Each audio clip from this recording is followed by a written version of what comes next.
Denyut nadi suara rakyat bergema di channel ini. Tuan-tuan dan puan janganlah terlalu serius. Tenanglah, pelan-pelan. Orang Sabah bilang, palan-palan bakal. Denyut nadi suara rakyat bergema di channel ini. Sekali lagi, itu adalah tagline untuk channel ini. Bagi yang pertama kali bersama-sama dalam channel ini, itu adalah tagline untuk channel ini. Tuan-tuan dan puan yang dihormati sekalian, Datuk Seri Najib Tun Razak telah dijatuhi hukuman penjara 12 tahun dan denda 210 juta ringgit yang sekarang ini bergantung sepenuhnya kepada budi bicara hakim yang arif lagi bijaksana di Mahkamah Persekutuan. Manakala isteri tercinta beliau pula, Datin Seri Rosmah Mansor, pastinya sekarang ini terkapai-kapai kepanasan kerana turun naik mahkamah. Panas bukan kerana apa, tapi panas lah kan turun naik mahkamah, penat lah tu. Iyalah, kalau kamu setuju dia turun naik mahkamah penat, kamu bagilah komen dia memang penat, ataupun denyut nadi suara rakyat bergema di channel ini, atau apa sajalah komen. Kesian jugalah. Saya pun agak kesian juga dengan Datin Seri Rosmah Mansor ni, kerana dia sudah tua, tuan-tuan dan puan-puan. Dia sudah tua dan perlu naik mahkamah. Tetapi itu semua konsekuens. Namanya konsekuens. Okey, tuan-tuan dan puan-puan.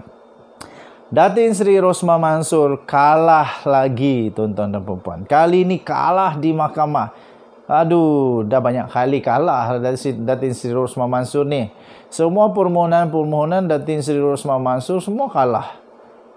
Kecuali kes Dipak tu baru dong menang. Tapi yang ini kalah lagi. Kalah lagi, tuan-tuan dan puan-puan. Kalah nak minta gugurkan Gopal Sri Ram pun kalah. Yang ini pun kalah lagi. Tuan-tuan dan puan-puan, disahkan oleh mahkamah. Datin Seri Rosmah Mansor kalah. Rosmah Mansor gagal di dalam percubaan kedua. Rupanya ini percubaan kedua. Percubaan pertama kalah, percubaan kedua kalah lagi. Percubaan ketiga tak tahulah kalah ke menang ke. Tetapi yang pasti disahkan Rosmah Mansor telah gagal dalam percubaan kedua untuk menarik balik hakim dalam kes pengelakan cukainya dan pengubahan wang haram, tuan-tuan dan puan-puan. Aduh, ingatkan Datuk Seri Najib Tun Razak saja yang ada kes pengelakan cukai. Rupanya Datin Seri Rosmah Mansor pun ada juga. 8 kali 3 rupanya dorang ni. Pengubahan wang haram juga Datin Seri Rosmah Mansor telah didakwa. Apapun tuan-tuan dan puan-puan, sekali lagi saya percaya kepada keputusan mahkamah yang arif lagi bijaksana. Saya kongsikan kepada tuan-tuan dan puan-puan laporan tersebut. Datin Seri Rosmah Mansor telah gagal dalam percubaan keduanya untuk menarik balik Hakim Mahkamah Tinggi Mohamed Zaini Mazlan daripada mengetuai kes pengubahan wang haram dan pengelakan cukainya. Saya senang saja, tuan-tuan dan puan-puan. Kalau tak salah, tak payah takut. Siapapun hakim, siapapun juri, kalau tak salah, tak payah takut. Kecuali ada memang perasaan takut lah. Tak tahulah kenapa takut, tetapi yalah mungkinlah ada alasan-alasan tertentu yang menyebabkan Datin Seri Rosmah Mansor takut untuk Mohamed Zaini Mazlan, Hakim Mahkamah Tinggi, untuk menjadi hakim perbicaraannya. Okey, so okeylah, tak apalah. Tetapi malangnya Datin Seri Rosmah Mansor gagal untuk percubaan kedua kali ini. Hakim Zaini ketika menolak permohonan itu pada Isnin, iaitu 25 April, berkata permohonan kedua Rosmah Mansor adalah serupa dengan permohonan pertama yang ditolaknya pada 14 Disember. Sama. Permohonan ini adalah berdasarkan permohonan pertama, iaitu hakikat bahawa saya adalah hakim yang mempengerusikan kes solar. Pemohon bagaimanapun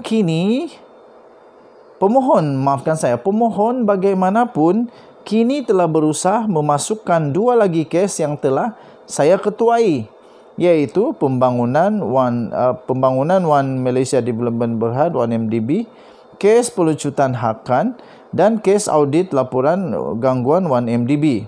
Apa yang telah dilakukan oleh pemohon dalam memasukkan 2 kes tambahan ini adalah untuk menambahkan lagi warna pada permohonannya. Pada dasarnya, bagaimanapun, alasan yang dikemukakan adalah serupa dengan permohonan yang sebelumnya. Kerana ia berkaitan dengan penglibatan saya dan keputusan yang dibuat dalam kes ini, jelas hakim tersebut. Hakim Zaini berkata kes-kes ini sepatutnya dimasukkan dalam permohonan menarik diri pertama jika Rosmah Mansor merasakan ia berkaitan dengan permohonannya kerana dia sudah tahu mengenainya, katanya. Kepentingan awam menuntut bahawa mesti ada muktamad untuk litigasi. Dalam itu, pihak tidak boleh dibenarkan untuk membicarakan isu yang sama berulang kali, tambah hakim tersebut.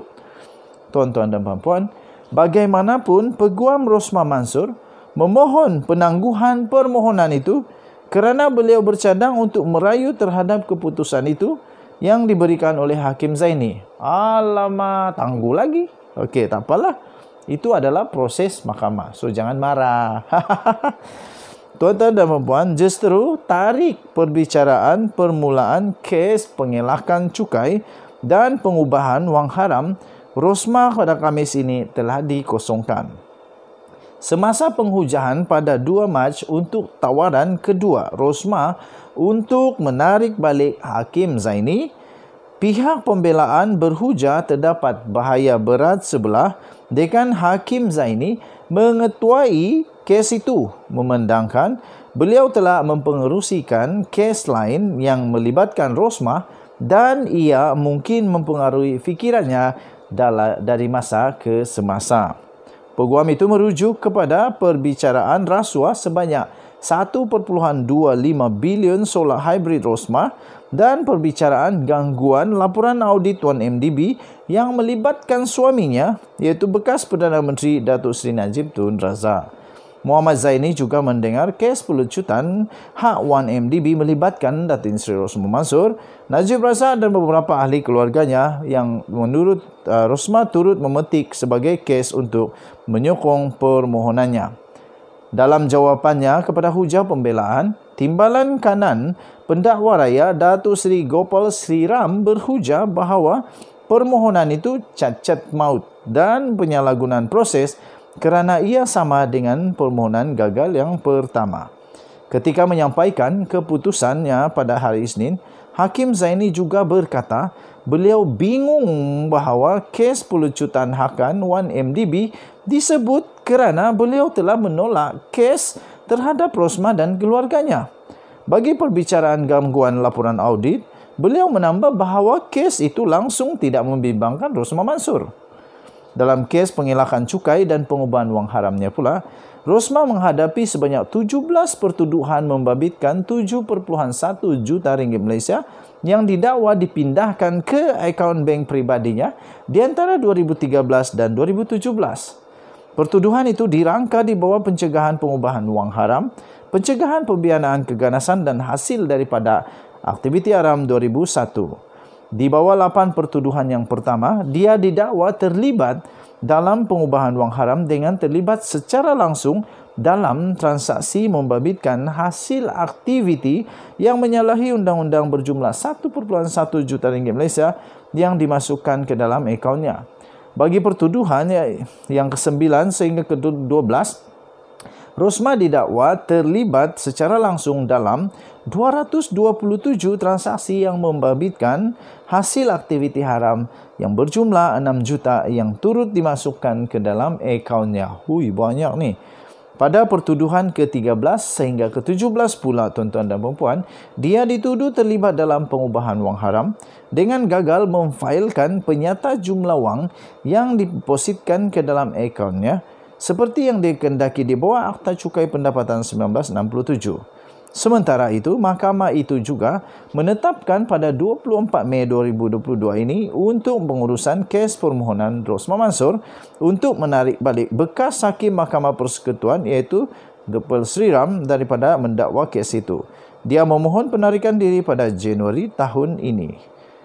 Tuan-tuan dan puan-puan, Artikel ini telah dikeluarkan di dalam satu blog ataupun laman web antarabangsa terkenal dan memang mempunyai fakta yang tepat, iaitu daripada theedgemarkets.com. Tuan-tuan dan puan-puan,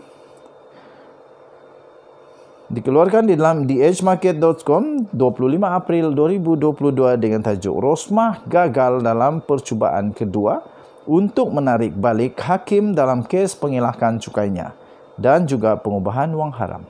Denyut nadi, suara rakyat bergema di channel ini. Jangan lupa tekan butang subscribe, like dan share, komen banyak-banyak dan share kepada kawan-kawan. Kita jumpa lagi. Selamat Hari Raya Malaysia. Bye-bye.